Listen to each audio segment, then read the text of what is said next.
If your content quality is lacking due to the fact that you're posting so much, then you're doing it wrong. If you can maintain the quality of the message and like the value that you're providing with the quantity, like I can post 4 or 5, maybe even 6 times per week, then I say go for it. But I think there's a very big learning curve, especially in the beginning, where they need to just get the message out in general. They need to tweak and like kind of refine that. So it doesn't make sense to just run and burn yourself out posting 6-7 times per week if the messaging is not dialed in, it's not on point. So I think you need to make sure that you are aware at least of the balance between like, okay, the messaging, the value that I'm giving is solid, and then I'm also showing up consistently. Welcome back to the Tune In with Tony podcast. And today we have a special guest that any business coach and entrepreneur needs to hear from, because the main problem that you're probably facing your offer right now is that you don't have enough traffic. There's not enough eyeballs on what you're selling, which means people aren't buying. So today's guest is literally going to show you that Instagram is not just about views, but it's about how to make more money, how to make your content have purpose, generate leads so that you can eventually scale your business, more revenue, and grow. This guy has scaled over 7,500 brands. His name is Joe McCarthy, farm boy turned to Instagram growth expert. So I want to welcome you to the show, Joe. How you doing? All the way from Fort Lauderdale. Yeah. What's up, man? How you doing? Good, man. Appreciate you having me on. Yeah, definitely. So most people that I run into, the biggest thing that they don't have is traffic, right? And, you know, posting content is completely uncomfortable. It feels weird, right? What do you do, since you worked with so many brands, to just first break that mindset, to just help them to understand they just got to get out there? Yeah, I mean, that's a good question. So I feel like a lot of people, they skip the foundations. They don't really know who they're talking to. They also just don't know why. It's like, you know, if you don't know why you're posting content, you don't know why you need to build your brand, you're probably going to get burnt out. You're not going to know like what exactly to do. And that's why it's uncomfortable to put yourself in front of camera. So like in my program with my clients and just in general, I think what people need to do is just take like some dedicated time and figure out, okay, what do I want to do with this brand? Why do I want to post? Who's my target audience? How do I talk to them, you know, in a way that's going to actually resonate with them and get out to more people? Because one thing I see is a lot of people, they'll start posting and then they don't really have their messaging dialed in. So they're not getting results. They're not reaching people. So then they're like, why am I even posting? It's like, why even put myself in front of camera and try to get through that mental hurdle of like, you know, getting out to people if no one's going to even engage with it. Yeah, so let's talk about that. You said messaging, right? Yeah. So, and that's big, right? Because even in the sales funnel industry where I'm in, the biggest thing that throws people off is having incorrect messaging, which doesn't, you know, correlate with their audience. And a lot of times what people have to understand is that you understand what you're talking about, but your audience doesn't understand what you're talking about, right? So key things to focus on, like how would you say a beginner, what should they focus on in their message versus, you know, them just blurting out, yelling at a screen? So step one is just figuring out who you're talking to. So I like, it doesn't have to be super duper niche specific where it's like it's just way too, you know, technical. Yeah. Because like then you're speaking to like a very small audience, but at the same time, it's like you don't want to just say I talk to like just males. It's like there's a lot of men out there. I only talk to females. There's a lot of females out there. So I think number one is choosing a niche, figuring out like, okay, maybe there's a couple million people out there that kind of fit this specific demographic. And then the next thing is figuring out, okay, what do these people actually need help with, and what can I help them with? So it's figuring out, okay, what are my skill sets? You know, what can I provide to these specific targeted individuals? And like, what is the outcome that they're looking for? So it's getting clear on like, who are you talking to? What is their biggest struggle? What do they, you know, what's like the biggest thing that they need help with in their business or just in life in general? And then what outcomes can you provide them specifically? So once you get clear on that stuff, it makes creating content, the messaging fit a lot more, if that makes sense. So since you've worked with so many brands when it comes to Instagram, when you see like a beginner, and sometimes it's not even beginners, right? Sometimes it's people who actually have a lot of motion but no like structure to it. What are some of those key mistakes that you usually just pinpoint that's just like common denominator across the board? I think they're doing a lot of surface level content. Like let's take like a fitness expert or like a fitness trainer. Yeah. It's like, let's say you're targeting males and you want them to like get in shape or lose fat or gain muscle. Because like, yeah, you can talk about that surface level stuff of like, hey, here's good form to do for this specific workout. Hey, here's how to like dial in your macros. It's like there's a lot of surface level topics you can talk about, but they miss going deeper, kind of speaking to the heart of their audience, if that makes sense. So again, if you can pinpoint more of an ideal audience, again, let's take fitness because it's just super black and white, very easy. If you get more niche specific, let's say instead of targeting men, you target like busy professionals or like busy dads who want to just lose a little bit of belly fat. There's a lot of people out there that'll speak to them on a deeper level. And you can take a lot of those personal struggles that are a lot more customized to them and put it in your content. So instead of saying, here's 3 generic workouts to lose weight, you can kind of speak to the heart of like, what do they need to do specifically? Here's how to do it in a much more effective time manner because maybe you're super busy. Like figuring out, okay, what do they specifically need help with? And then kind of like making your content about that stuff. See, what I like about that as well, because even with running ads for clients, I'm always saying like, everyone wants to go wide, right? Yeah. They're like, everyone is my audience. But it's like, if everyone's your audience, that budget is going to cost way more to try to reach everybody, right? Like a Coca-Cola can do it, you know what I'm saying? Or something like that. But when you're growing, you got to focus on that one market because it's going to be easier to talk. So like you said, busy dads trying to lose belly fat. So if that content came out and it was just like, yo, are you a dad and you notice that you gained a couple extra pounds? Like they're listening and they're hooked right there. So what do you tell the person then? Because that's good, right? When they're like, Joe, I'm posting the content, but the views is low. I'm not getting followers, not getting reach. I feel defeated. How do you overcome that mindset for them? I mean, it's very case by case. Like a lot of times people will post and they'll put out consistent content, but it's only been a month. So you might have to post for months on end and not see a lot of results yet. Yeah. So consistency is another really big issue with just people in general on Instagram is, they'll post for a few weeks or a few months. They don't see results and then they quit. Now they're almost back at square one because obviously with Instagram, they reward you for being consistent. So it's like if you are consistent for a few weeks, you're posting good content and then you drop for like a few weeks just for whatever reason, you're almost back at square one. So I think that's a big thing is just being consistent. And then again, if you're posting content, if you don't at least get some kind of result in the first month, that means something needs to shift within like your process or the editing, the location, the lighting. There's a lot of variables that go into creating content. So it's like if you're posting content for a month or two, it's similar with ads. It's like if you're spending a ton of money on ads for a month and you don't see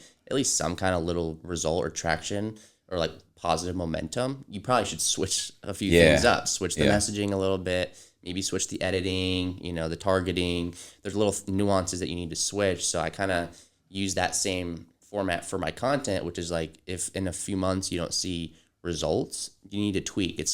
You need to really get analytical with this stuff, which a lot of people don't do. They kind of just break that down analytical. Like what should they look at? Like their insights and stuff all the time? Insights, but then even just on a deeper level, like what I tell a lot of my clients to do is before you even start posting, after you figured out those like foundational things that we just talked about, go to other pages that maybe fit your demographic or like people that you'd want to emulate. So if you're in fitness, there might be like 2 or 3 like Brian Mark or these other random people who are just crushing it in the online fitness space. Go to their pages and analyze what they're posting. Go through their content, maybe scroll through the reels. If you see that like 4 random videos popped off and got like 5 million views, dissect that, right? Like go through, figure out, okay, what were they talking about? What were the niches? Or topics, what was the editing like? Was it super high quality? Was it super kind of like low and more authentic? Figuring out if there was music, lighting, again, are they outside? Are they standing up? All that kind of stuff. Got you. Like I get really nerdy with it because it's like numbers are numbers. It's right, like if a video got views. And it's telling you what to do by the numbers. Yeah. So like I'm obviously big into like creating your own unique voice and like your content, but you do want to take like what other people are doing and seeing what's working and figuring out how to take that and put it like into your own content. Got you. So for a new entrepreneur that's starting to post content, what is truly considered consistent? Or is it different for everybody? But you're the expert, you're the coach. What do you tell people? What's consistent? Because their 10 days may be consistent to them, but you're like, that's not consistent, Yeah. Well, so there's consistency and then there's quantity. So like one big thing I see with a lot of coaches out there, they'll tell you, you got to post every day. You got to post, 10 times a week. It's like you can't go from posting 0 content to posting 2 to 3 times every single day. So what I tell my clients is like start small, start posting once a week and then 2 times a week and then 3 times a week. And if you can stay consistent, which I would say maybe like a month or 2, right? Post for 2 months, stay super consistent with posting every other day or like 2 pieces of content per day. That's going to help you slowly get to the point where you can post every day. But again, if you jump from 0 pieces of content to like 10 pieces of content in a month or a week, it's like it's overwhelming, and then they get burnt out because all these people are telling them, oh, you're not going to be able to grow unless you post daily, or you're not going to grow if you're not posting 2 times a day. And then another thing, this is something I heard, I don't even know when it was, but when you're posting content and you have an audience, when you're posting, you're basically asking your audience for a gift, which is like their time, a like, a comment. So if you're asking your audience for a gift 2 times a day, every single day, they're not going to want to give it to you every single time, which is why your engagement might be dipping. Versus with me, I only post 3 times a week. For real? Yeah, which is unheard of in this space. It's like they think, oh, you got to be posting. I thought you were going to say 3 times a day. No. I think eventually you can get to the point where, like, if you're Gary Vee or Tony Robbins, you've already built this massive network and audience and, like, fan base. So whether you put out 3 a day or 3 a week, you're going to get a lot of traction. But when I see, like, beginners, they don't have an audience. If you're posting just, like, 3, 4, 5 times per day, number one is your audience is just instantly going to get burnt out because it's like, why am I seeing this guy's face again? And the other thing is your content quality will probably dip a little bit. And that, when I say quality, I don't just mean like the cameras and like the editing. I also just mean the message. So it always ties back to the message. If you're posting 3 mediocre pieces of content in a day, that's not going to help you at all if you compare it with 3 times in a week, but it's like really solid. The messaging is on point. You're dialed in. Like, that's the kind of stuff that's actually going to get you to move the needle forward versus posting 3 times a day because some random coach told you to, but it's mediocre. I mean, there's a lot to unravel from that, right? What I'm thinking about as well, I have so many questions just based off of that. So let's look at it from a lead generation standpoint, right? If you're saying, and I'm kind of like picking your brain, if you're saying post 3 times a week, what about the point that there's only a few amount of people that see us every time we post, and I'm limiting my opportunity of somebody DMing me the word funnel or something like that to get started? What would you say to that limiting belief? I mean, I think you can and you should get to the point where you are posting every single day or even multiple times per day. Like I said, Gary Vee or Grant Cardone, Tony Robbins, like all these massive entrepreneurs, they're posting multiple times per day. And I'm not going to say they're doing it wrong. They have way more success than me. But again, I think there's seasons and time frames to do that make sense. So if you immediately jump into that, I think that's one of the worst things you can do. Versus if you dial in the consistency, you dial in the messaging and the targeting. Like if you can get to the point where you're posting 3 times in a week and it's actually solid content and it's starting to reach more people, and by adding a 4th post or a 5th post in that week, it's gonna still maintain that quality and you're still gonna get that reach, do it. But I think a lot of people do it way too soon. And that's why you're not growing at all. Got you. So another thing to unpack as well, let's talk about when you said quality over quantity, right?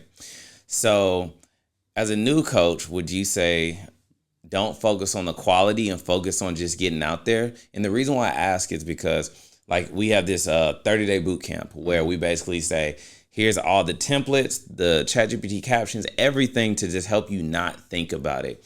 And some of the gripes that we've got is like, man, it's taking me 4 hours to throw my picture on the Canva template and everything. So how do you balance that when you're just getting started? Yeah, that's a good question.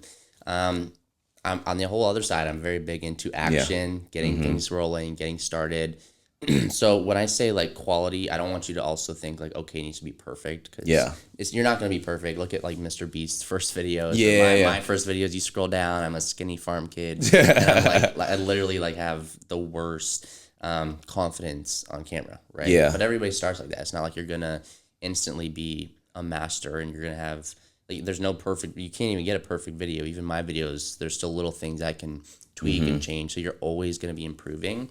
But yeah, I think there's definitely like a very fine line between kind of like overthinking and not posting at all because you want it to be perfect, and then just not taking action at all versus taking too much action. You're just posting kind of like whatever comes to you, and you don't grow. So I think that fine line is like making sure that in the back of your mind, like if I do post, it's probably not going to be perfect, but as you build that repetition, obviously naturally it gets a lot easier. Like it probably took me 20 retakes for my first couple videos. It took me like a couple hours. Yeah.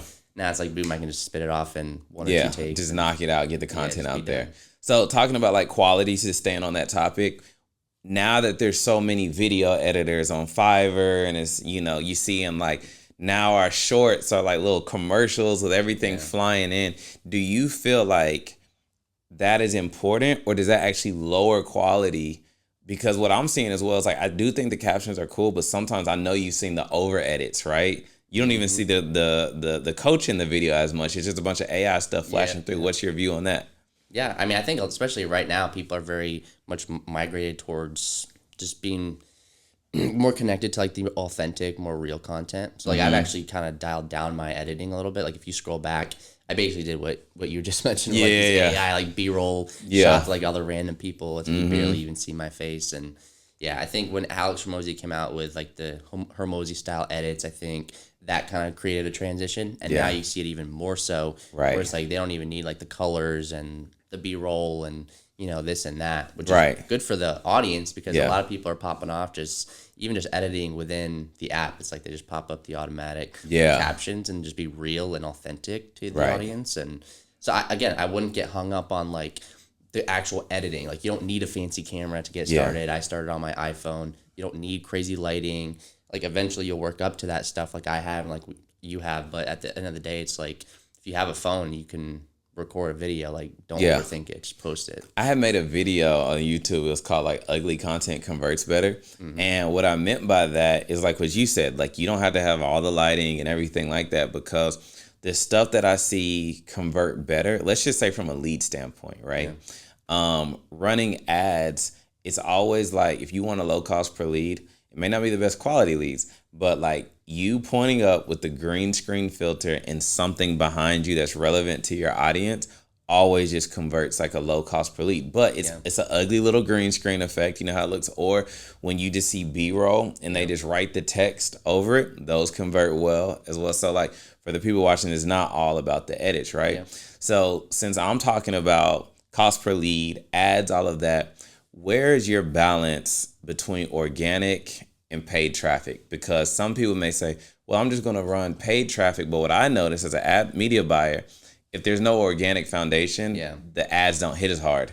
Well, yeah, not only do the ads not hit as hard, but you're also putting yourself in a slightly risky position. Like I learned this from a coach a while back is you really need to dial in the organic marketing side first before you start running ads. So ideally, like you should be doing between like $10,000 to $20,000 per month profit organically before you even jump into ads. Now people will debate that. The reason I say that is because with ads, you're essentially putting all your eggs in this one basket. Like let's say you jump into ads way too soon, which I see a lot of people doing. That's a big mistake. If you do that, you're basically just hoping and praying that like your leads are going to start to scale up with the ads. And it's like, maybe you do end up crushing 20, 30, 40, 50K per month with paid traffic, with ads, but you don't have anything really going for you organically. Like you don't have organic DMs going. You're not getting leads through your content or just through your following.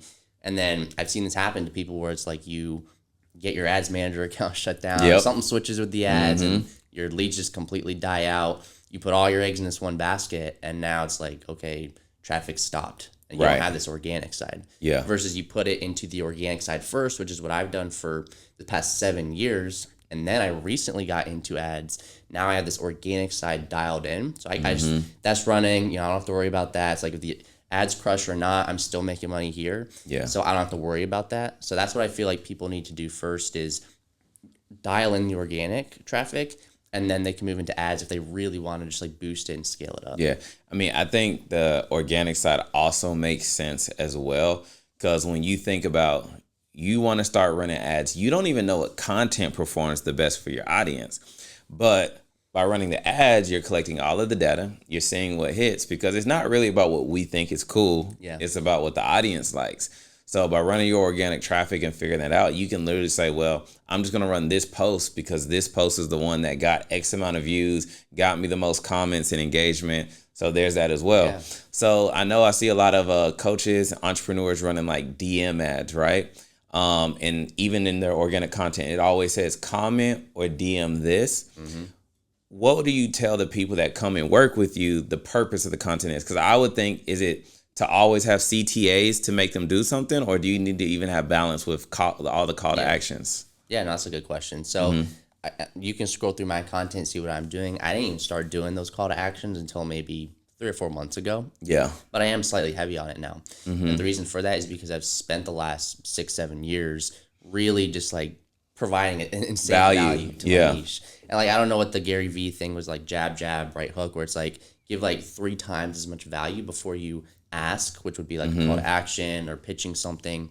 So I think there's definitely a balance where if you're overdoing the call to actions, you're overdoing the selling and the pitching, and you're not providing enough value, obviously like it's not going to hit as hard. But I think, again, at the end of the day, it's like you need to put out that content consistently, build up a fan base, which would be, that's the only way to do that is by providing just insane value. And then once you provided all that value, then it would make sense to do call to actions. And then you do also want to like mix that in with other types of content. So like you see a lot of people doing lifestyle content or like behind the scenes. So like what I typically tell my clients is about like 1/3 of your content can be that just like call to action, like CTA type content. Then the other half, or like the other like 70%, it needs to be a mix of lifestyle and then just like pure value, like talking head content. Right? Got you. Because people need to, when people go to your page, they need to know like instantly, like, okay, this guy's an authority. You know, he knows what he's talking about. He has some results.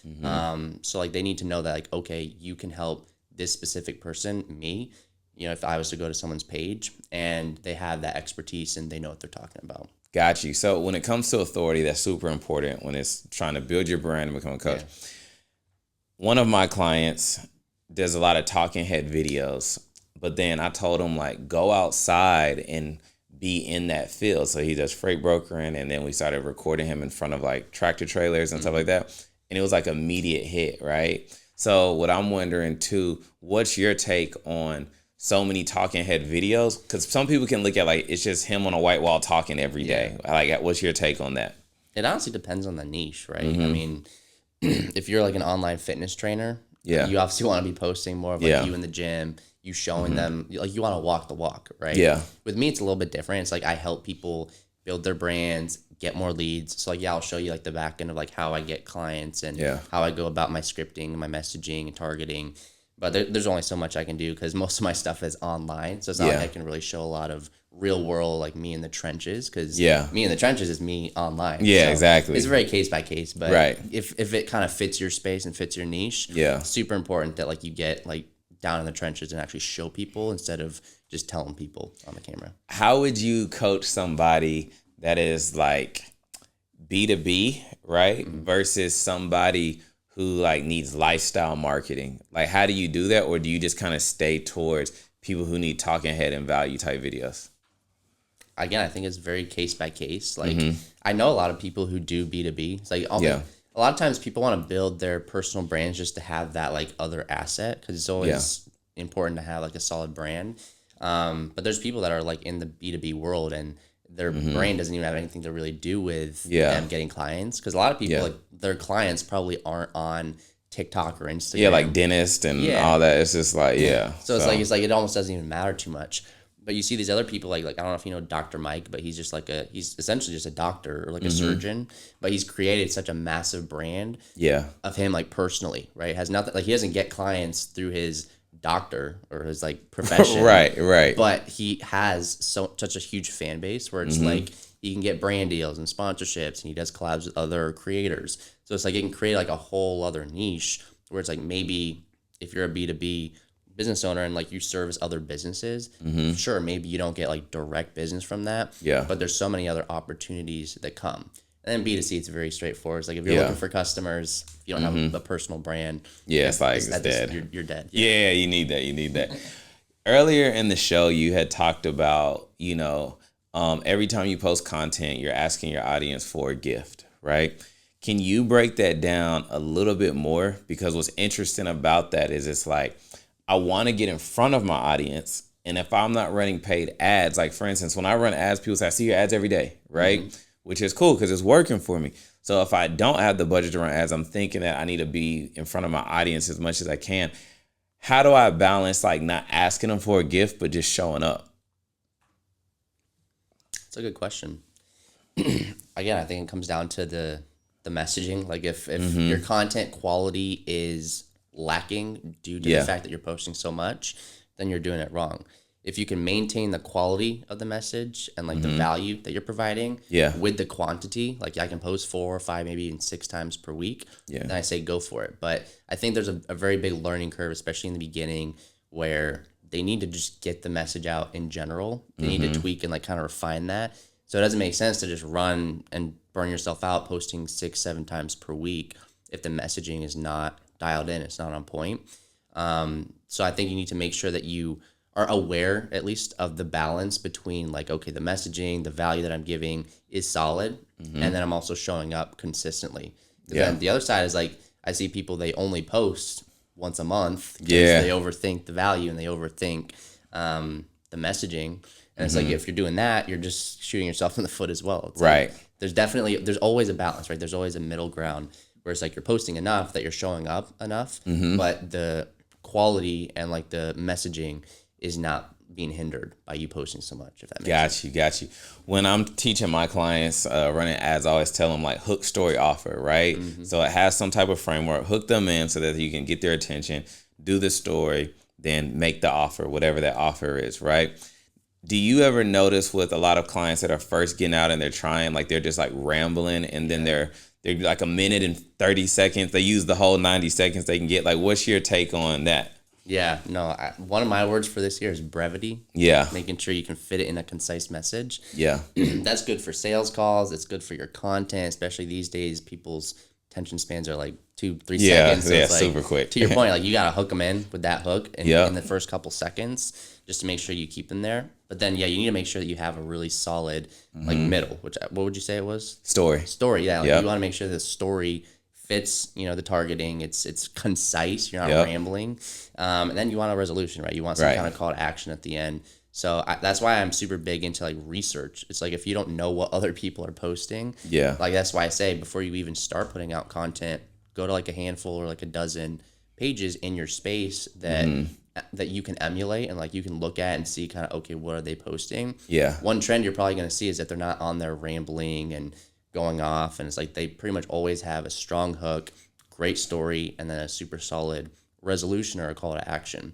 So I just try to take other people's content and like their structures and see like, okay, how can I take this and fit it into my content? But a lot of people say that it's harder to fit it into like they say like I have so much that I can share. It's like it's harder to even just like fit it into like a 30-40 second reel than it is to just like talk for 10 minutes. What I think is important about keeping it short, right, is, and I learned this from like just the webinar game, right?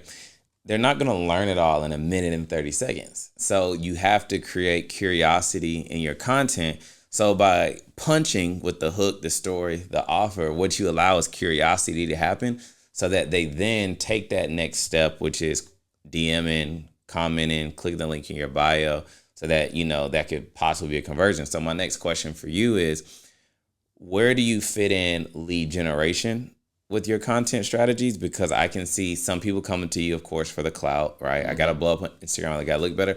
But then some people are trying to like offset their advertising costs and just generate more leads. Yeah.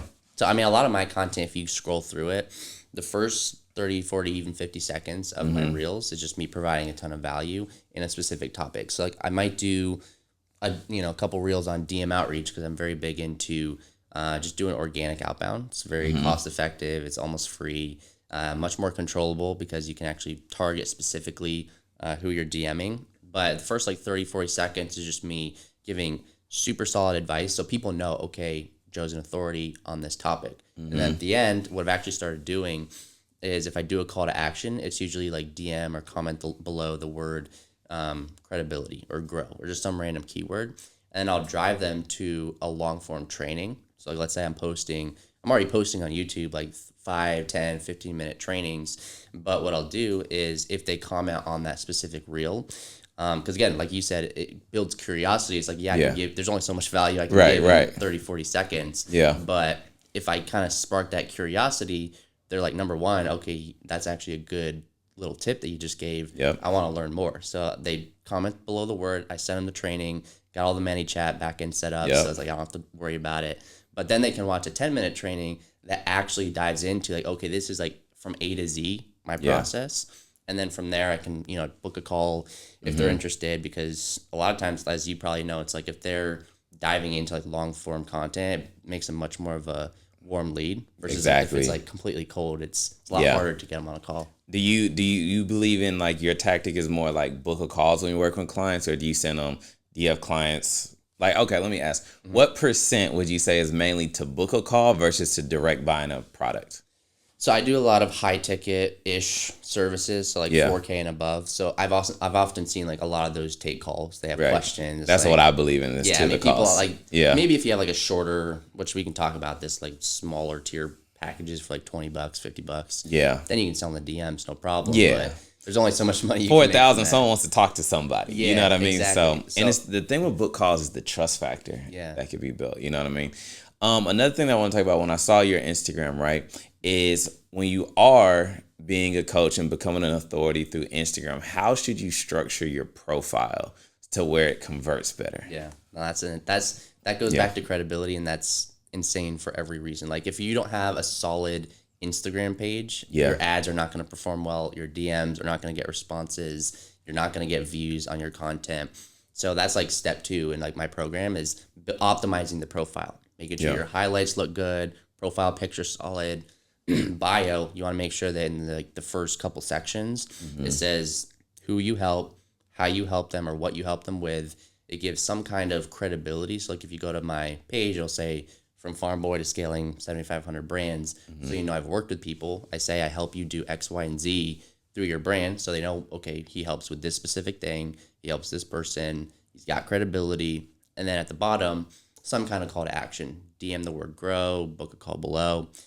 And I get DMs from people. It's like, especially if you're like a copywriter or like a video editor, you'll DM me. Yeah. And people are going to go to your page and they're going to judge in the first 3 or 4 seconds whether they're going to respond and work with you or not, or just like leave you in the dust. That's 100% true too, because it was like when we linked up, you know what I mean? I looked at your Instagram and it was just the structure was like, okay, he takes his brand serious, you know what I mean? So that's important as well. And I would suggest anybody scroll down right now in the description and click on Joe's page so you can see, because let's even talk about not just the bio, right? Let's talk about the first row that's pinned. How can a new coach use that to build authority? No, that's huge. I mean, again, like the other thing is the name. It's like a lot of people say like Joe McCarthy, but then they don't realize like the whole other side of it is like you can add keywords and stuff in there and it's completely searchable. Yeah. So right now I only have that doesn't mess up the verification? Okay. So you can do that, and you can do like Joe McCarthy. I just have /entrepreneur because like I could honestly utilize it a lot better and be more specific. But if you're a fitness coach, it's like you could literally say Joe McCarthy - men's online fitness coach, or like men's fitness coach for dads. Like you can put keywords in there. So if someone goes to the search bar and they look up men's fitness coach or fitness coach for dads, that profile is going to like pop up. It's almost like SEO, but on Instagram. Yeah. So people don't utilize that to their ability at all. And then, like you said, with the first section or the first line in your bio, it's like, again, people are going to go to your page. There's a specific process they go through. Like they look, do you have a decent following? Okay, check.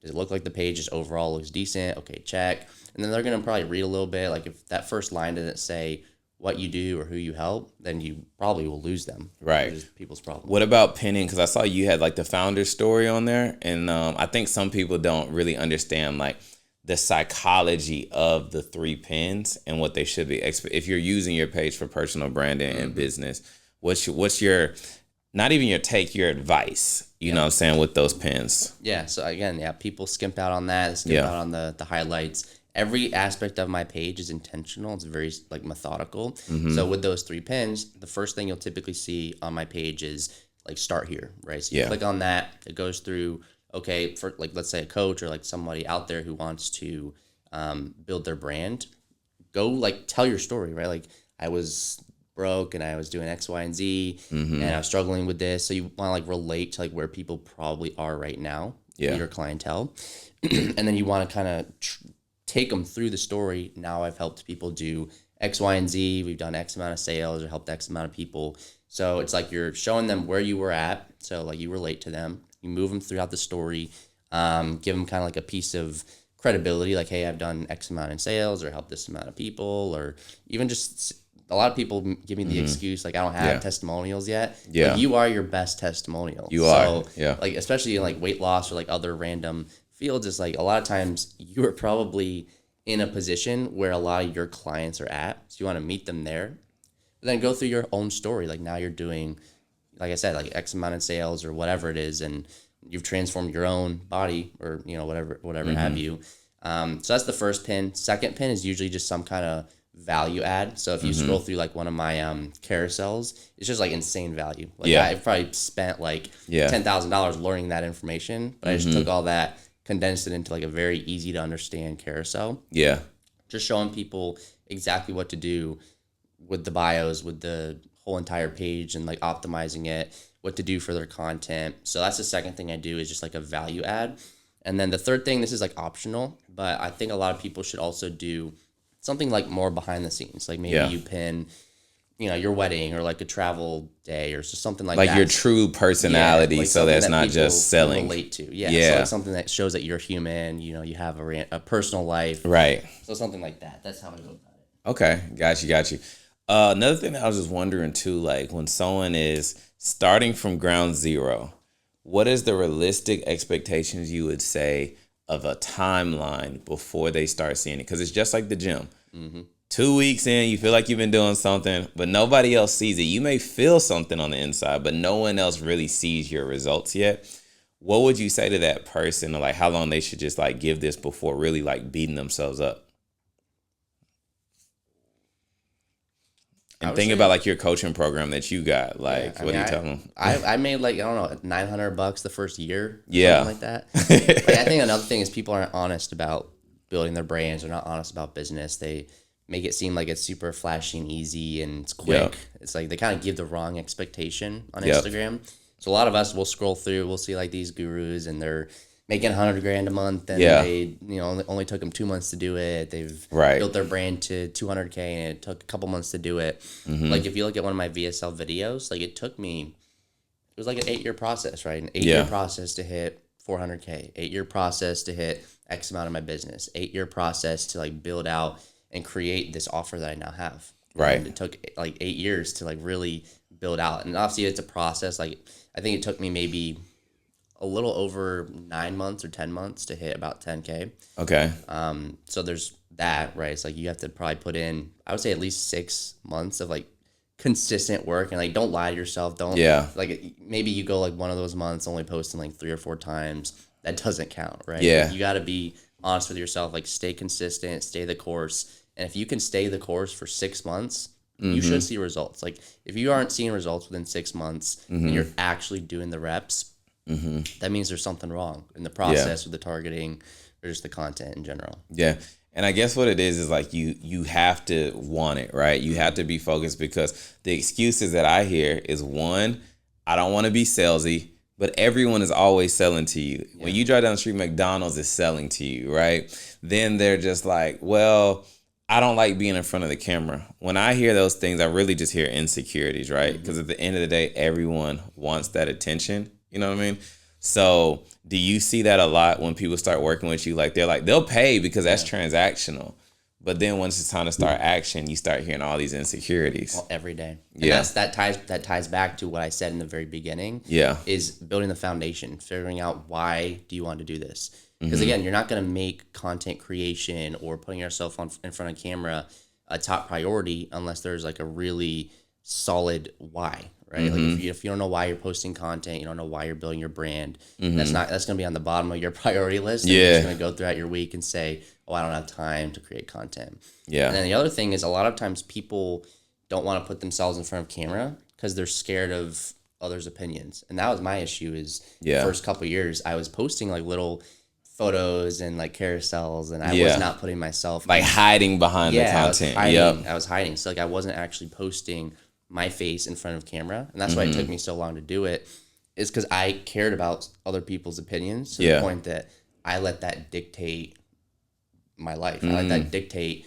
me building my brand. Yep. So one tip I'll have there is like a lot of times we kind of categorize they, like we say, like, what are they going to think? What are they going to say? Yeah, that's You good. know, what is all that going to, like, how are they going to react? They. But at the end of the day, we don't define who is they. Yeah, who You know is what I that? mean? Because like I've never like seen. I tell people this, like no one remembers your content and like judges you off of it. Like you're not looking at like, do you remember what such and such posted 3 months ago? That was wild. Unless it was like crazy wild, but Yeah. you know what I'm saying. For the most part, no one's there, so it's the they that holds us back. Yeah. Where do you say? Because like I would even say one of my limiting beliefs that holds me back is like, where does Instagram Live fit into just the content strategy? Instagram Lives. Just going live, because that's another fear that people have. They're like you said, hiding behind the content. You were posting carousels. Mm-hmm. I have always worked with like a videographer, so like I'll post edited reels, polish it up, but like I don't go on live. You know what I'm saying? Is that an important part of growth strategy? I think it not as far as the content goes, but I think just for your own self-confidence, I think it's huge because it's live, right? So it's like if you screw up, it's like, okay, whatever, people saw that. So I think it helps to kind of release the reins a little bit. I've honestly only done a few lives here and there. Like I don't do it a ton. But I kind of treat it similar like this. It's like a podcast. We're going back and forth. Yeah. And like, yes, there's editors that are going to like make it look high quality. But at the end of the day, it's like if you go on a live and you just post it up there, like that was actually one thing a coach that I invested into probably 3 or 4 years ago, he basically said like do at least 2 lives per week. Yeah. Which I started doing, and it does build up your confidence a little bit. I can see that. And it helps it helps for like release the reins of like caring about other people's opinions. And then going back to the they, it's like again, we don't categorize who that is. A lot of times it's like 1 or 2 people. Like a handful of people. Maybe it's your dad or your mom or a cousin or like some random uncle or some kid from school that you just have in your mind, like, oh, I'm gonna post this reel, and then you're about to post it. And then you're like, they not gonna like the way my shirt looks. Yeah, you know what I mean? And then you don't post it. It's like, that's like, are you really gonna let like 2 or 3 random people from your past dictate the course of your future? We're not doing nothing. Brand? You know what I'm saying? Yeah. And the thing is, what I say is like posting with purpose, right? To where it's truly not about the masses and the they that we're talking about, but there's 1 or 2 people who needed your post to DM you and shop with you. They were just waiting to see you. So, you know, like as we get to this next part, what I want to say is someone who's watching this right now, who's going through this, how do they tap in with you, and like what can they expect? Like what type of transformation would they see? Yeah, it's a great question. So at Real Joe McCarthy is my page. If you want to go to at Real Joe McCarthy, DM me, check out the content. Link in the bio, just to book a call with me one-on-one, which I'll actually hop on. Main transformations, man, is just like I help you get clear. I help you get clear on who's your target. How do we talk to them in the correct way? How do we get results with your following? How do we get results with your engagement and your reach? And most importantly, how do we get leads so you can help these people make more money, sign more deals, you know, help them on a deeper level? Yeah. So just all things branding, clarity, just building the foundations. Got you. So like if somebody was like struggling right now with their content, the deliverables that they would get, one, that whole mindset shift would change, but there's probably tons of exercise that you'll take them on. What about just like lead system? Cause you know, I'm in that business too. How does that work with you? Like what deliverable do they get? Yeah. So I actually do a lot, like again, a lot of organic traffic is like my main bread and butter. So I've been doing outreach for 7+ years. So in my program, you'll get over 6 hours worth of content, which I've condensed to make sure it's like pure value. But a couple of those modules will cover my scripting, you know, my lead gen, my targeting, and just how to actually follow up in the correct manner, and then how to actually offset that and delegate to teams. So I have about two or three people on my team right now, so I don't actually do the outreach currently. Okay. So I've spent the past like 4 or 5 years hiring out and delegating. So I show you how I go about that process, how to make sure they're qualified. And you can easily build, like if you're a coach just starting out, let's say you have a few thousand followers, the best thing you can do is start organic outreach. Like if you can just DM, let's say 50 people per day, and you get like a small response rate from that, maybe you book between 3 to 5 calls per week. Like if you can book 20 calls in a month and close 5 people on a $2,000 package, you're cranking 10K online, which is a lot of my clients' goals. And then eventually you can scale up to doing 20K through outreach. And then we'll start ads and you can crush 50 to 100K. So that's what I'll do is I'll show you pretty much step by step how to build this lead gen system. Like this is the lowest hanging fruit, right? Yeah. Like everyone should be doing outreach. If you're not, you're missing out. I'm glad you said that because I always thought like if you're doing the outreach, it drops your authority. Like why is he hitting me up? But it works, right? It works, and you'd be surprised, dude. And I think as I build my brand, like they get almost more in tune. Like this, you're reaching. Like I'm so grateful that you reached out to me. Like this is crazy. And then I'm like, yeah, like I just want to provide some value. And I always try to position it as like if I'm gonna book a call with you, I want to make sure I'm at least giving you some value. It's also just psychologically, people are very self-centered. They want to get something out of the deal. If I'm going to spend 20 and 30 minutes on a call, it's like, what am I getting out of it? So I always position it as like, I love to hop on a call, just give you some value on some strategies I'm personally using for growth and lead gen. And, if it's the right fit, we can go from there.